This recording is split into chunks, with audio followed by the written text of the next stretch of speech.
They say every twin can feel when something happens to their other half. A phantom pain, a sudden chill, an inexplicable knowing. But what happens when you never knew you had a twin at all? What happens when that missing piece of your soul has been rotting in the Australian outback for 19 years, twisting into something that should never have existed? Thomas Ashford was about to find out. If you enjoy tales of twisted family bonds and supernatural horror, subscribe for more dark stories from history's shadows. The summer heat pressed down on Sydney like a wool blanket, thick and suffocating. Thomas Ashford stood in the parlor of his adoptive parents' home in Paddington, staring at a photograph he'd found hidden beneath the floorboards while helping repair a loose board. The sepia-toned image showed two identical infants lying side by side on a lace blanket, their eyes startlingly alert for babies so young. "Thomas, what have you got there?" His mother's voice came from the doorway, sharp with something he couldn't quite identify. Fear, perhaps. He turned, holding up the photograph. "Who is this?" "Mother? This other baby. He looks exactly like me." Margaret Ashford's face went pale. She crossed the room in 3 quick strides and snatched the photograph from his hands. "Where did you find this?" "Under the floorboards." "Mother, please. I'm 19 years old. I deserve to know." She sank into the armchair, her fingers trembling against the photograph's edges. Outside, a kookaburra's laugh echoed through the eucalyptus trees, mocking in its timing. "You had a twin brother," she said finally. "Samuel. You were both found at the Benevolent Society when you were 3 months old. Your birth mother had died, and there was no father listed. We could only afford to adopt one child." Her voice cracked. "We chose you." "What happened to Samuel?" "Another family took him, the Blackwoods, from somewhere out west, past Bathurst, I think. We were told never, quote, to contact them, that it would be better for both boys to grow up separately, without knowing." She looked up at him, her eyes wet. "I'm sorry, Thomas. We thought we were doing the right thing." Thomas felt something shift inside his chest, like a door opening onto a room that had always been there, but he'd never noticed. A twin. He had a brother, somewhere in the vast Australian interior, living a life that ran parallel to his own. "I need to find him," Thomas said. "Thomas? No. The war you're going to enlist next month anyway. Let it be." But Thomas couldn't let it be. That night, lying in his narrow bed, he felt something he'd never experienced before. A pull, like a compass needle finding north. West. His brother was west. 3 days later, Thomas boarded the train to Bathurst with a small valise and the photograph carefully wrapped in oilcloth. His parents had tried to dissuade him, but his father, seeing the determination in his son's eyes, had finally relented and provided what little information he could remember. The Blackwood family had owned property near a town called Wattle Creek, about 50 miles past Bathurst. It wasn't much, but it was enough. The train rattled westward through countryside that grew progressively drier and more desolate. Thomas watched the landscape change from the lush coastal forests to the harsh beauty of the interior red dirt, sparse gums, and endless sky. He felt the pull growing stronger with each mile, an almost physical sensation in his sternum, as if something were drawing him forward on an invisible thread. At Bathurst, he hired a horse and continued west along rough roads that were little more than dirt tracks. The heat was tremendous, turning the horizon into a shimmering mirage. He stopped at a small pub in a town called Crabbit's End, where the locals eyed him with suspicion until he bought them around. "Wattle Creek?" the barman said, wiping down the counter with a stained rag. I know it. About 20 miles northwest. But I wouldn't go there if I were you, mate." Why not? The barman exchanged glances with several of the patrons. Strange things happen out there. Has done for years. Whole families gone missing, livestock found torn apart. And there's been talk of lights in the old Blackwood place, though that house has been empty for near on 5 years now. Empty? Thomas felt his stomach drop. What happened to the Blackwoods? Disappeared. Every last one of them. There was an investigation, but nothing came of it. The house just sits there now. Doors wide open, waiting. Thomas felt the pull intensify, becoming almost painful. I still need to go there. The barman shrugged. Your funeral, mate. Just don't expect anyone to come looking for you when you don't come back. Thomas reached Wattle Creek as the sun was setting, painting the sky in violent shades of orange and red. The town was little more than a handful of weatherboard buildings clustered around a dried-up creek bed. Most of the structures were abandoned, their windows dark and empty like missing teeth in a skull. The Blackwood property lay another 3 miles beyond the town, down a rutted track lined with dead trees. As Thomas approached, he saw the house rising from the red earth like a tombstone. A 2-story weatherboard structure with a wraparound veranda and empty windows that seemed to watch his approach. The pull was overwhelming now, making his head throb and his vision blur at the edges. He dismounted and tied his horse to a post, though the animal snorted and stamped nervously, rolling its eyes toward the house. "Hello?" Thomas called out, his voice sounding small in the vast silence. "Is anyone here?" No answer. He climbed the steps to the veranda, noting the thick layer of dust on every surface, the debris scattered across the floor. The front door hung open on one hinge, creaking slightly in the hot wind. Inside, the house was a chaos of overturned furniture and scattered belongings. It looked as if the occupants had left in a tremendous hurry or had been taken by force. Family photographs hung crooked on the walls, their glass cracked. Thomas moved through the rooms like a sleepwalker, drawn deeper into the house by that insistent pull. In what must have been a bedroom on the second floor, he found more photographs. The Blackwood family, a stern-faced man, a worried-looking woman, and 3 children. But it was the photograph on the nightstand that made his blood run cold. A young man, perhaps 18 or 19, stared out from the frame. He could have been Thomas's reflection. Same dark hair, same sharp cheekbones, same intense eyes. But there was something wrong with those eyes, something flat and hungry that made Thomas's skin crawl. Samuel. A sound came from downstairs, a scraping, dragging noise that raised every hair on Thomas's body. He froze, listening. The scraping continued, moving slowly across the ground, floor, methodical and patient. "Samuel?" Thomas called out, his voice barely above a whisper. "Is that you?" The scraping stopped. The silence that followed was worse, pregnant with anticipation. Then, from the bottom of the stairs, a voice answered. "Brother." Thomas moved to the top of the stairs, looking down into the shadowed hallway below. He could make out a figure standing there, tall and thin, but the details were lost in the gloom. "I'm Thomas," he said. "I'm your brother, your twin.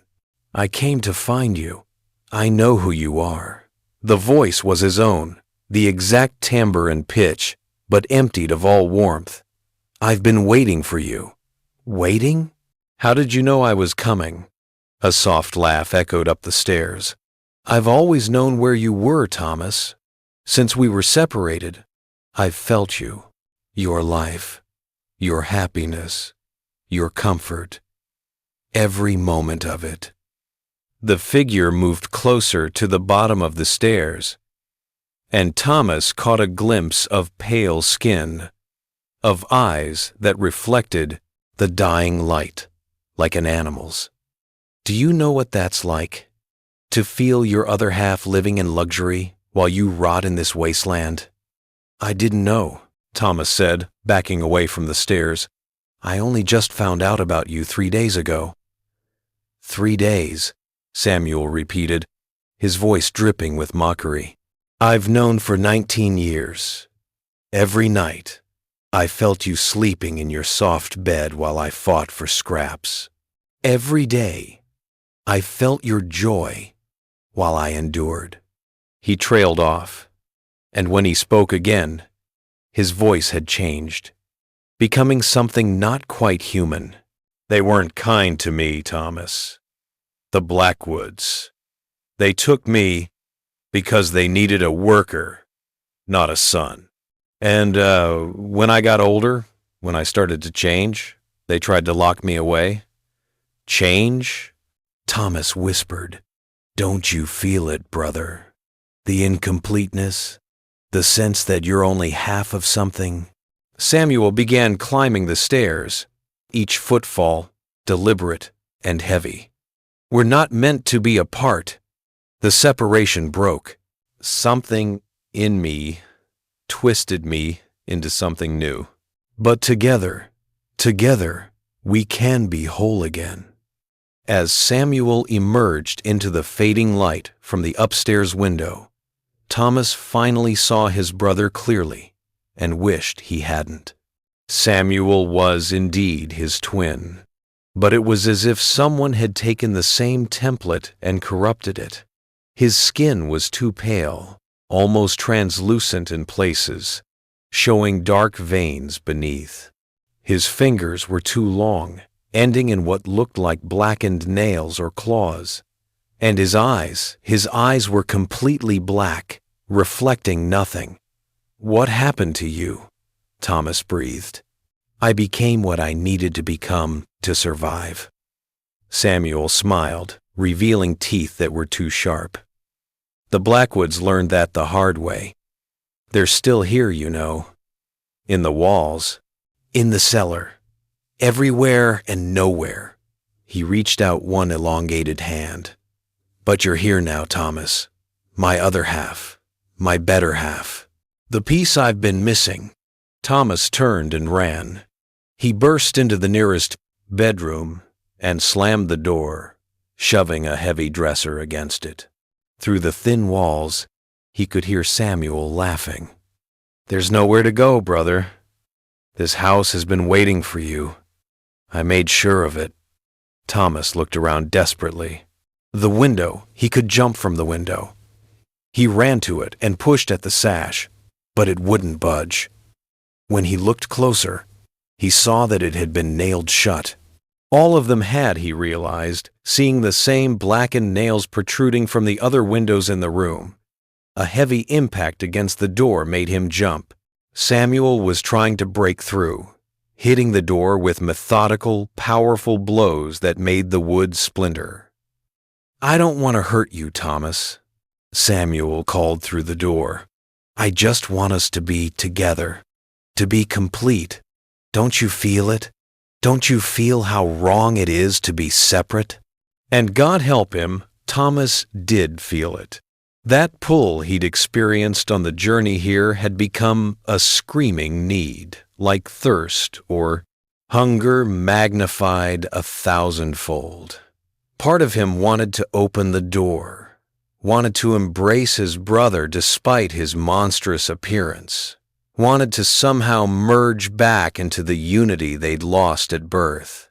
But the rational part of his mind, the part that was still Thomas Ashford of Sydney, knew that whatever Samuel was offering wasn't wholeness, it was annihilation.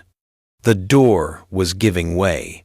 Thomas grabbed the oil lamp from the nightstand and hurled it at the far wall, where it shattered and burst into flames. The old drywood caught immediately, fire racing across the wallpaper and up to the ceiling. He grabbed a chair and smashed it through the window, ripping his hands on the glass as he pulled himself through onto the veranda roof. Behind him, Samuel crashed through the door just as the flames engulfed the bedroom. Thomas heard his brother's shriek of rage, a sound no human throat should be able to produce, as he jumped from the roof, landing badly on the hard ground below. His ankle exploded in pain, but he forced himself to stand and run, limping toward where he'd tied his horse. The animal was wild-eyed with terror, pulling against its reins. Thomas untied it with shaking hands and hauled himself into the saddle just as Samuel emerged from the house. The flames had caught hold of the old structure, turning it into a beacon against the darkening sky. In the firelight, Samuel looked even more inhuman, his shadow stretching long and wrong across the ground. He made no move to pursue as Thomas kicked the horse into motion, but his voice followed, carried on the hot wind. "You can't escape, Thomas. We're two halves of the same whole. I'll always know where you are. I'll always find you." Thomas rode through the night, not stopping until his horse was nearly dead beneath him, and Sydney was 100 miles closer.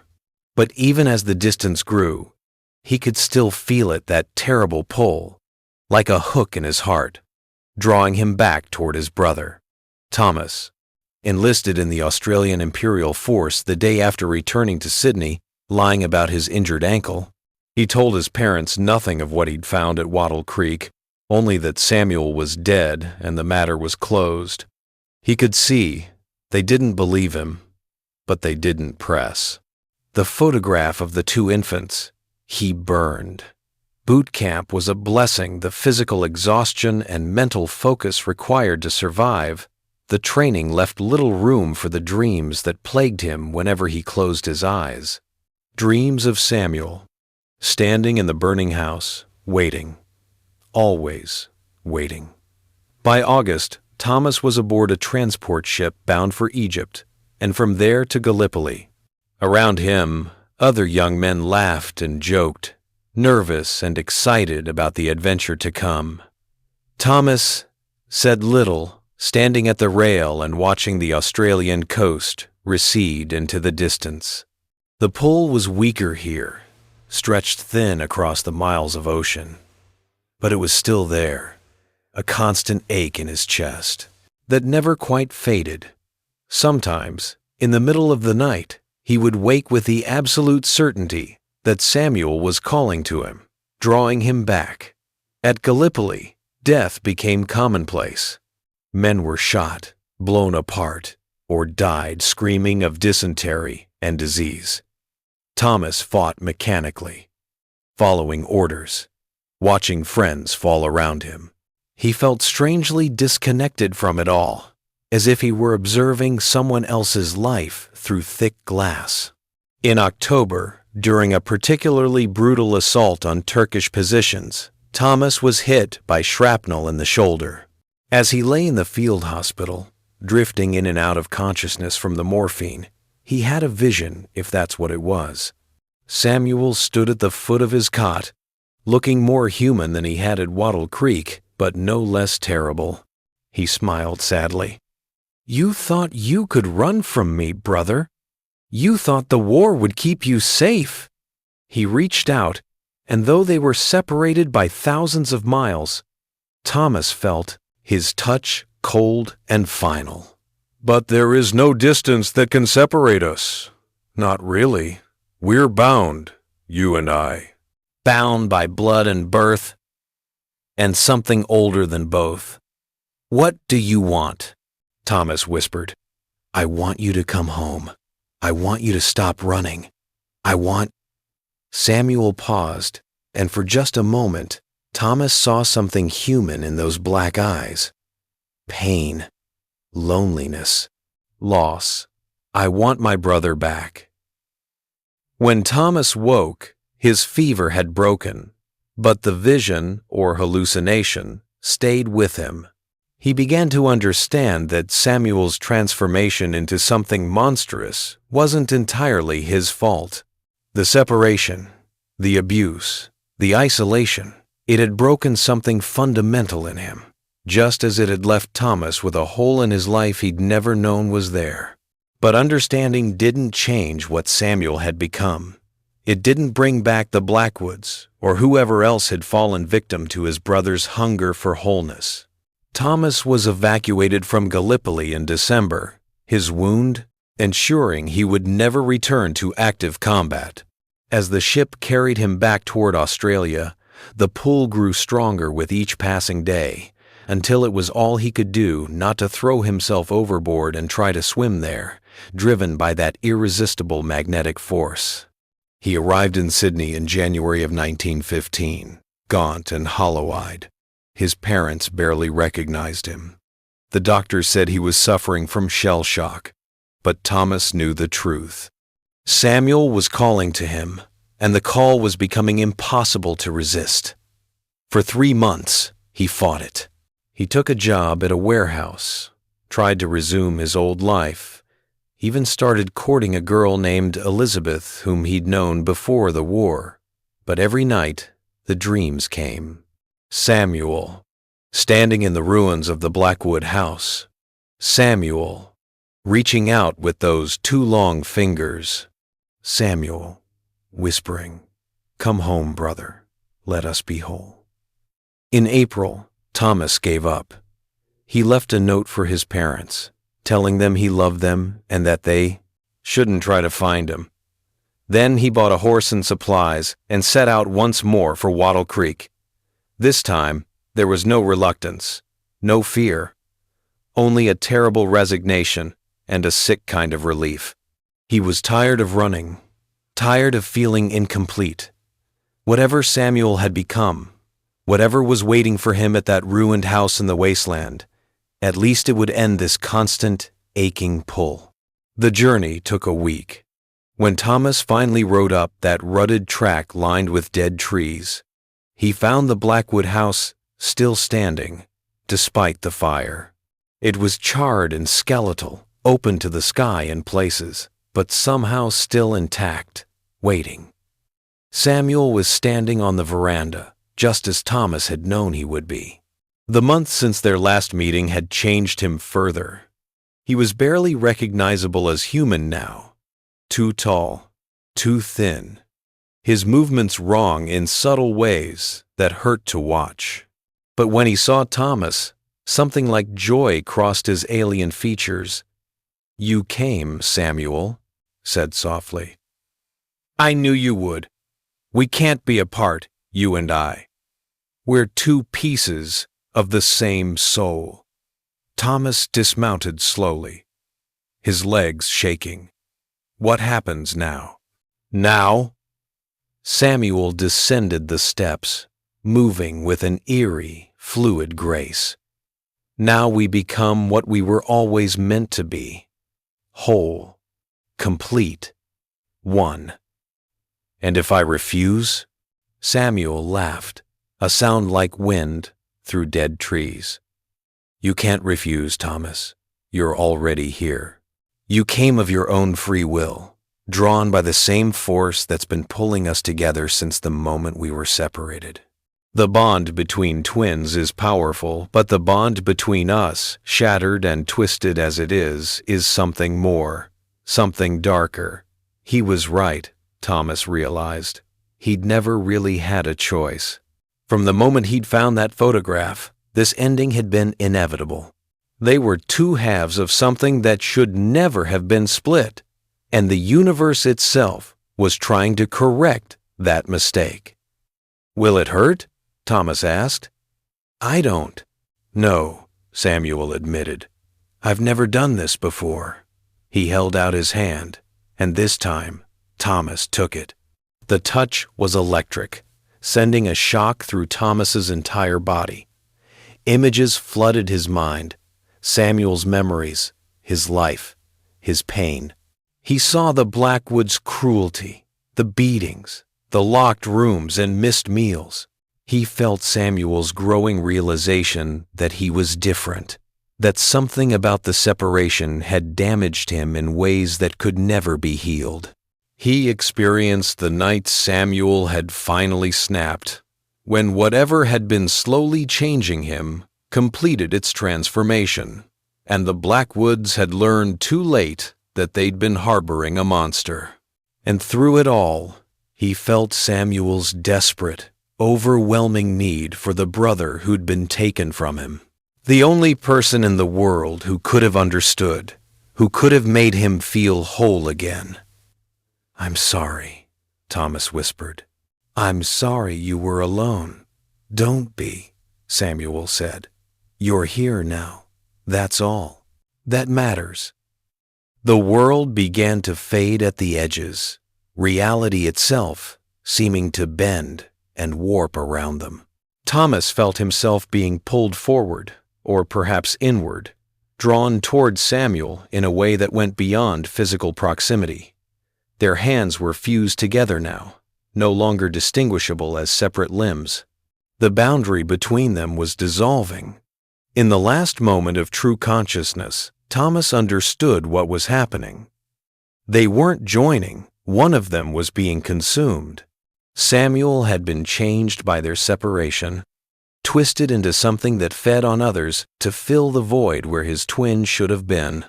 The Blackwoods had been first, then others who'd wandered too close to Wattle Creek. And now, finally, he had the one he'd truly hungered for all along. Thomas tried to pull away, but it was far too late.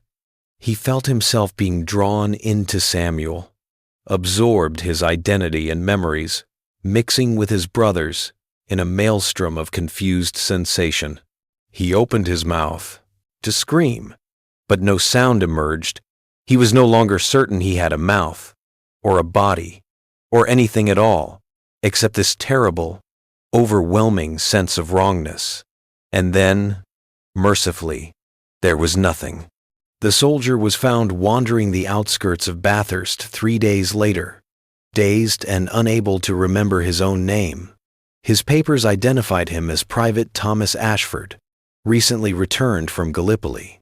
The authorities assumed the war had broken his mind and sent him to a hospital for shell-shocked veterans in Sydney. He was a model, patient, quiet, polite, and seemingly eager to recover. The doctors were pleased with his progress. Within 6 months, they declared him fit to rejoin society. Thomas Ashford returned to Paddington and his grateful parents. He got a job, married Elizabeth, and started a family. He was, by all accounts, a normal man living a normal life. But sometimes, late at night, Margaret Ashford would wake to hear voices coming from her son's room. Not one voice, but two, having a whispered conversation in the darkness. And when Thomas smiled, there was something behind his eyes that made her think of old photographs and dead trees and a house burning under an empty sky. The boy her son had been was gone. In his place was something else, something complete, perhaps, but wrong in ways she couldn't quite articulate. She never spoke of it, not even to her husband. What good would it do? Whatever had happened out there in Wattle Creek, it couldn't be undone. And so Thomas Ashford lived out his days in Sydney, a man with no twin, no missing piece, no emptiness.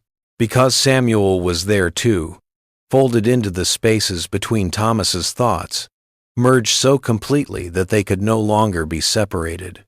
They were finally, terribly, whole. Sometimes Thomas would stand at his window and look west toward the interior and smile. And in Wattle Creek, in the ruins of the Blackwood house, something stirred and waited, patient as the red earth itself. Because that's what hunger does. When it finally feeds, it grows stronger.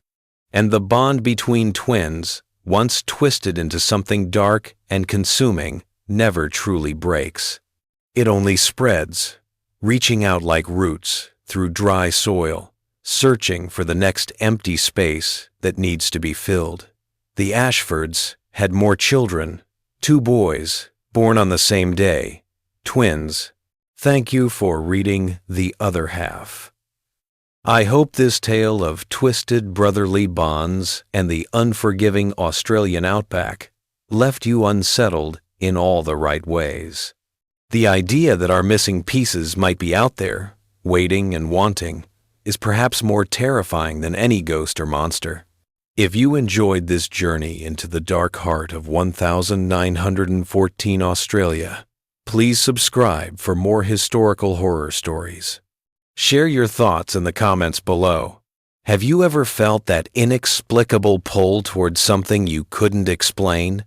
Do you believe in the supernatural bond between twins? Until next time, sleep well and be grateful you don't have a twin you've never met.